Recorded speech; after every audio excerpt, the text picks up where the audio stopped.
The yearly Morrison clan cookout was in full swing, the end-of-summer atmosphere heavy with the aroma of barbecued food and thinly veiled criticism.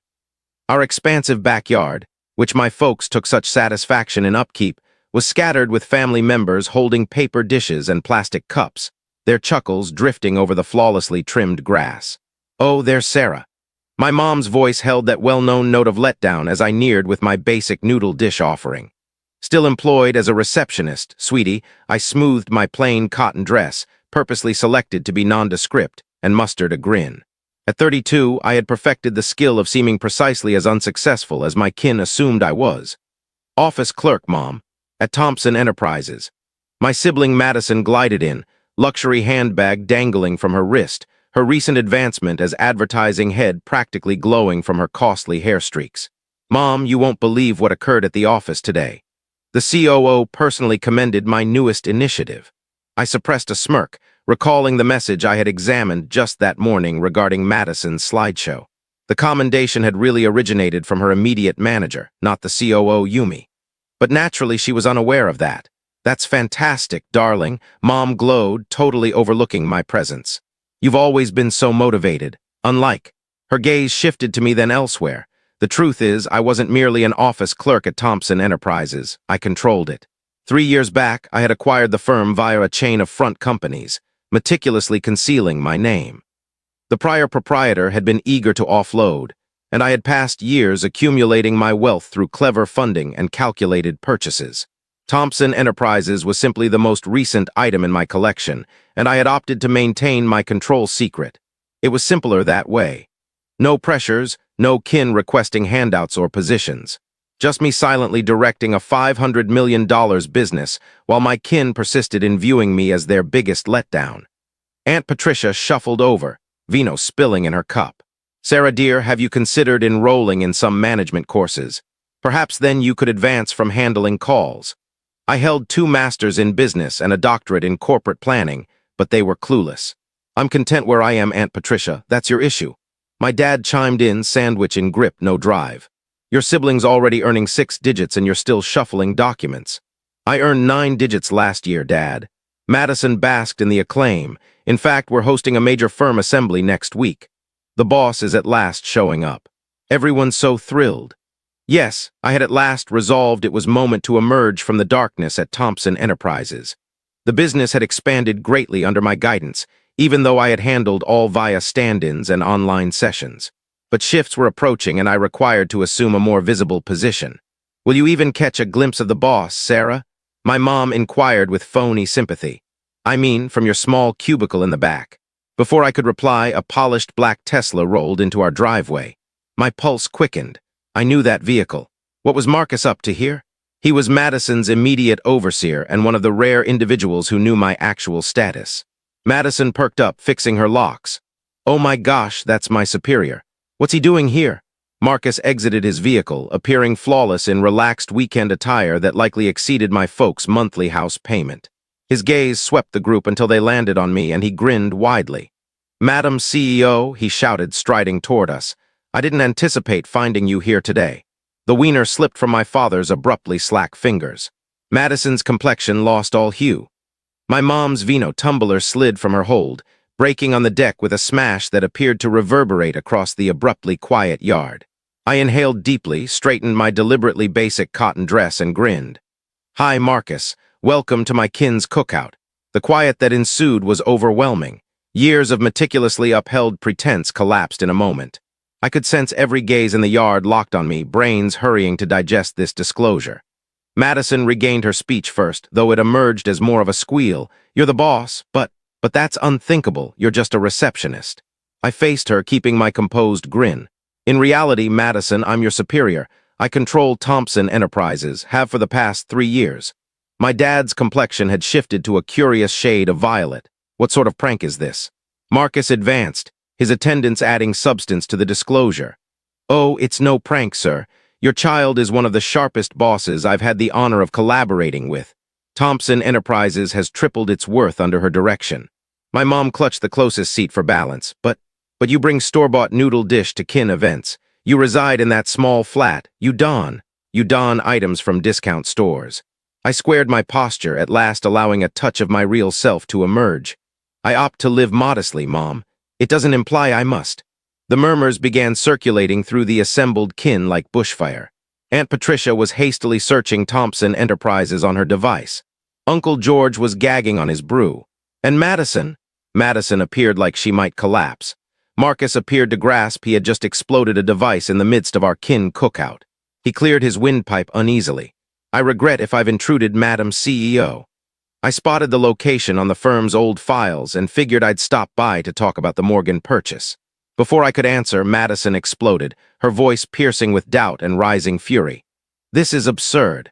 I've been busting my hump for 3 years ascending the ladder, and you've been covertly observing me, mocking me in secret. I locked eyes with her firmly. No, Madison, I've been directing a business. Your evaluations, advancements, and pay hikes were all founded on performance or absence thereof. I halted pointedly, including the occasions you claimed credit for your group's efforts. She reddened deeply. Everyone in the kin knew Madison had a tendency of appropriating others' successes as her own. She'd been at it since we were kids. You're fabricating, my dad abruptly declared, his tone rough with rejection. Our Sarah, who? She can hardly decide what to put on in the morning. I sensed a known ache at his remarks, but I was finished acting minor. Would you care to view my bank statements, Dad? Or perhaps the business's periodic summaries? I'm certain Aunt Patricia has discovered lots of pieces by now. Indeed, Aunt Patricia was glaring at her device, her complexion paling steadily. Thompson Enterprises, worth at, oh my lord, my mom had at last recovered her speech. But why didn't you inform us? Why act to be lesser? I glanced around at my kin. The folks who had devoted years dismissing me, undermining my selections, handling me like I was somehow flawed because I didn't proclaim my goals. Would you have trusted me? I inquired softly. When I departed Williams and Partners to launch my own funding company, you told all I had been dismissed. When I shifted to a tinier flat to conserve cash for purchases, you labeled me a flop. When I labored late evenings constructing my business, you claimed I couldn't maintain a social circle. Marcus fidgeted awkwardly, plainly grasping he was observing something profoundly intimate. Maybe I should return later. No, remain, I stated resolutely. We may as well air everything now. I faced back to my kin. I kept my achievements hidden because I wanted to thrive on my own conditions without dealing with your pressures or requests. And frankly, seeing how you handled me when you figured I was just a receptionist revealed everything I needed about who you truly are. Madison's spouse Tom, who had been silently viewing the spectacle develop, abruptly spoke. Wait, if you're the CEO, then that implies euros. His speech faded as understanding hit. Yes, I affirmed. I'm the one who denied your request for a personal workspace last month. The business couldn't rationalize a premium space for a middle-tier supervisor. The collected kin erupted into badly hidden chuckles. Madison's complexion turned scarlet. I suppose the Morgan purchase you noted is about the merger. My Uncle George, a corporate attorney, interjected. The kin opportunists were already hovering, spotting potential in their freshly uncovered, prosperous relative. That's private business info, I answered coolly. Just like the increase Madison's been boasting about asking for won't be occurring. You can't do that. Madison objected. That's bias. In fact, I can. Your last 3 initiatives were exceeding funds, your group has the top attrition rate in the business, and your recent initiative suggestion was denied because it was strikingly alike to our rival's initiative from last year. I grinned faintly. I may be your sibling, but I'm also your superior. And unlike our kin interactions, my business operates on achievement, not partiality. My mom slumped into a close seat, waving herself theatrically. All this period, all the remarks we made. Yes, I interrupted. All the occasions you labeled me worthless. All the kin occasions where you placed me at the children's section because I hadn't accomplished enough to join the grown-ups. All the sly remarks about my outfits, my vehicle, my life selections. I squared my discount dress proudly. I recall every single one. The quiet that ensued was laden with understanding and remorse. My dad appeared to have aged a decade in the last 10 minutes. Madison was gazing at her pricey footwear, likely computing how many more installments she had remaining on them with her present pay. Marcus cleared his windpipe. For what it's worth, your child has constructed one of the most admired businesses in the field. Our staff happiness levels are the top in the industry. Our earnings edges are outstanding, and our work environment is analyzed at management colleges. Talking of work, I added, pulling from my basic purse and retrieving a packet. "I have something for you, Dad." His palms shook a bit as he accepted it. Inside was a property title for his cherished yard, the site of so many kin events where I'd been undermined and ignored. "The loan you've been battling with?" I said gently. "Settled. View it as a yield on all the commitments you didn't make in me." Aunt Patricia gagged on her vino. Uncle George let fall his device. Madison appeared like she might really black out this time. "Now, Marcus?" I faced my associate, purposely switching to my boss tone, the one I employed in executive sessions. "About the Morgan purchase. Shall we talk it over supper? I know a superb eatery that isn't controlled by any of my kin." As Marcus and I headed toward his Tesla, departing my stunned kin behind, I caught my mom's weak voice. But what about the cookout?"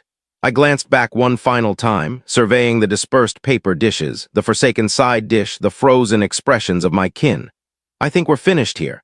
I have a business to direct." I grinned, channeling every bit of achievement I'd concealed for years. "Oh, and Madison, don't delay for the business assembly next week. We'll be revealing some structural shifts." The ride away from my folks' residence was quiet for a few instants before Marcus spoke. "I really regret for releasing that explosion. I had no clue they didn't know." I chuckled, feeling freer than I had in years. "Don't regret. Some disclosures need to occur even if we don't arrange them. Will you be all right?" he inquired, looking at me with worry. I pondered the years of concealing, of minimizing myself, of accepting their casual harshness. I pondered the liberty that arrived with at last being viewed for who I truly was. "You know what?" I said, watching my kin's residence vanish in the mirror. "I've never been greater." The next week, I entered Thompson Enterprises donning an executive outfit instead of my typical modest wear. The rumors trailed me through the corridor, staff doing second glances as they identified the subdued woman they'd hardly observed before. Madison was lingering outside my workspace. Her new badge already showed her move to our minor branch office across the city. Sometimes being boss meant making hard calls. Sometimes it meant making required ones. As I positioned behind my desk, I eyed the kin snapshot I'd kept concealed in my compartment all these years. It depicted a younger me positioned slightly separate from my smiling kin, already mastering to make myself tinier, less noticeable. I removed the snapshot from its holder and dropped it in the destroyer. Then I launched my computer and started my day as I had for the past 3 years, directing my business, making calls, and at last embracing my reality. The receptionist I'd been faking wouldn't be arriving to the office anymore. The boss I'd always been had a business to direct.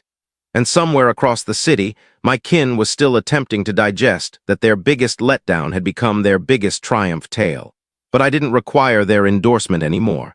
I had ceased awaiting it the day I acquired my first business, even if they were only grasping it now. Achievement, I had discovered, didn't require spectators. It just required assurance.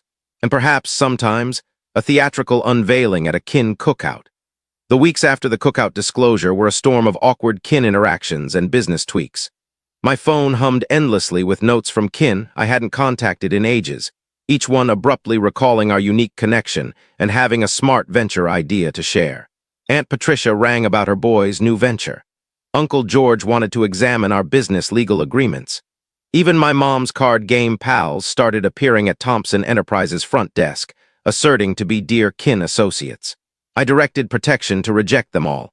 The most striking shift was in my folks' conduct. My mom began appearing at my workspace with home-cooked meals, attempting to compensate for years of disregard with turkey wraps and remorse-filled regrets.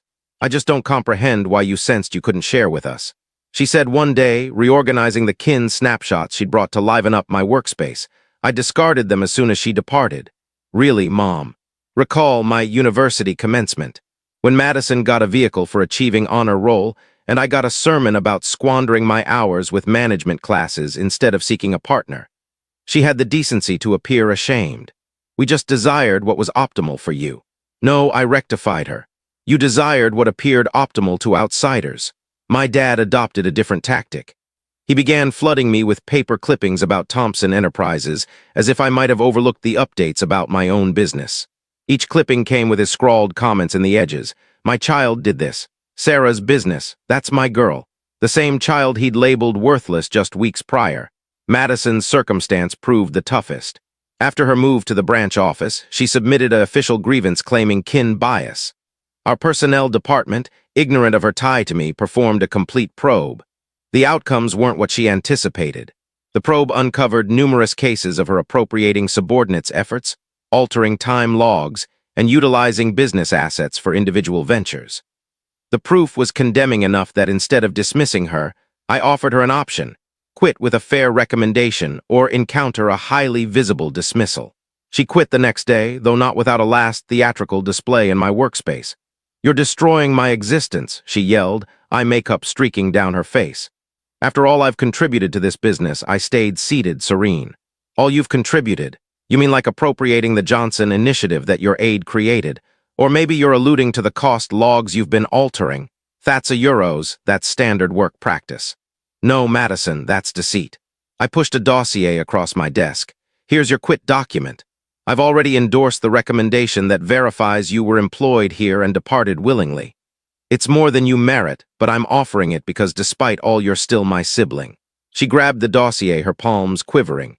"You think you're so superior now, don't you?" The grand boss gazing down on all. "No," I answered softly. "I think I'm someone who at last ceased letting this kin determine my value." After she departed, I got a barrage of furious messages from my folks, requiring I resolve things with Madison. I replied with captures of her deceitful logs and a basic note: "Would you favor I pursue legal action instead?" They halted messaging after that. The business shifts I enacted went well past Madison's exit.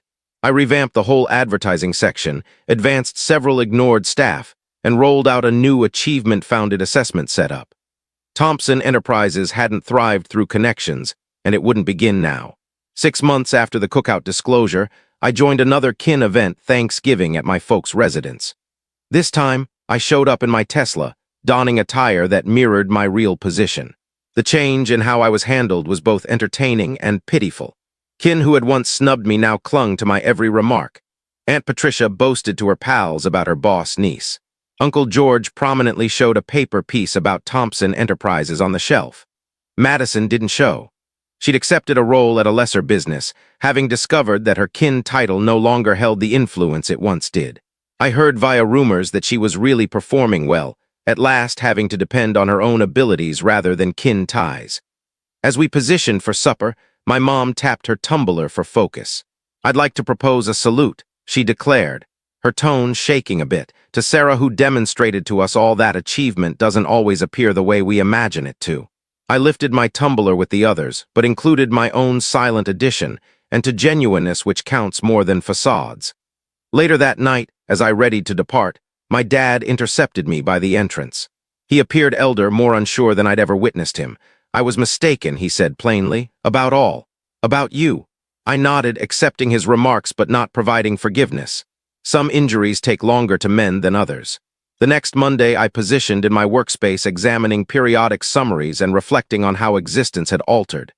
My aide buzzed in, "Your mom's here again, with a meal." I grinned faintly. "Inform her I'm in a session." I had a business to direct after all. As I turned back to my tasks, I glimpsed my image in the glass, assured, influential, powerful, no longer concealing who I was.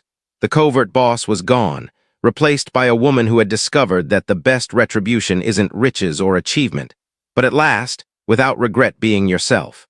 On my desk sat a holder with a fresh snapshot, not of kin, but of my business group at our last fundraising occasion. These were the